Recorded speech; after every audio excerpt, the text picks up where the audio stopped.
Welcome back to MMA Al Dente. I'm here to talk about Josh Fremd versus Andre Petroski. My prediction for this fight is Andre Petroski wins by decision, and my confidence for this pick is non existent. It just doesn't exist. And it's because I've seen Andre Petroski fight Jacob Malkoun. Still trying to figure out what happened there.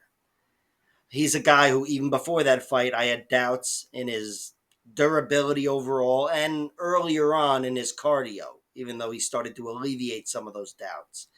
And then whatever happened against Jacob Malkoun, I still don't know what happened there.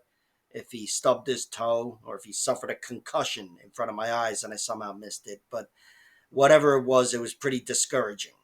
And it's a major strike on the profile of Andre Petroski. So even in this fight, I'm worried about him. And I'll probably throw a sprinkle on Josh Fremd getting a TKO victory. But I do think Andre Petroski will be the better point fighter here. I think he'll be out wrestling Josh Fremd, winning that battle. I think he's a much more physical fighter. Guy's a brick shit house. And I think he'll be bullying Petroski while he's fighting to his full potential. Of course, things can turn around on him.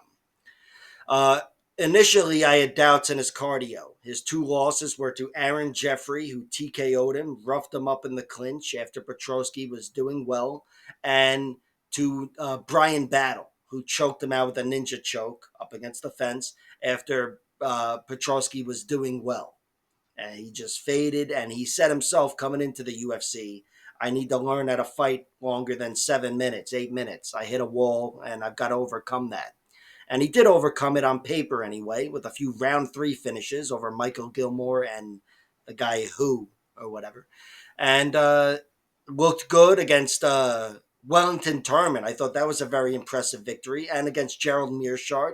Not that either one of those were an easy fight, but he scratched and caught, and cardio wasn't an issue for him. But then he had those two losses recently to Michel Pereira, who just cracked him, as every one of his wins has looked like in the last few years. And he lost to Jacob Malkoun. And again, he looked good early on, but I don't know what happened there.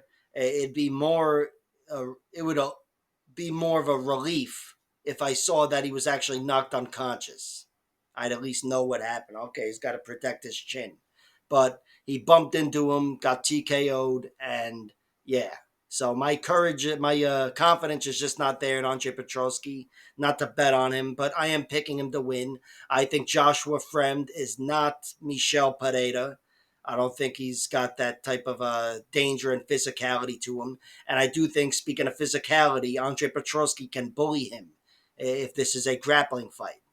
And on the feet, I definitely have less confidence, I should say, in the durability of Petroski, but I also think he's in general the more dangerous guy, the harder puncher anyway.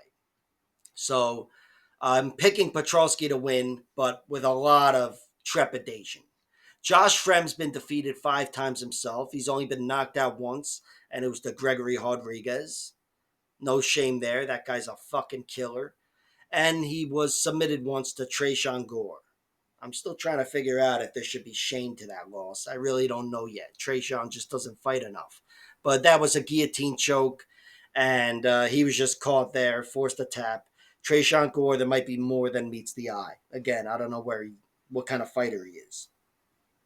But that's it for the times he's been finished. His other losses are by decision. And he showed against Anthony Fluffy Hernandez. Oh, actually, I forgot about the Roman Kopylov loss. He was TKO'd in his last loss to Roman Kopylov.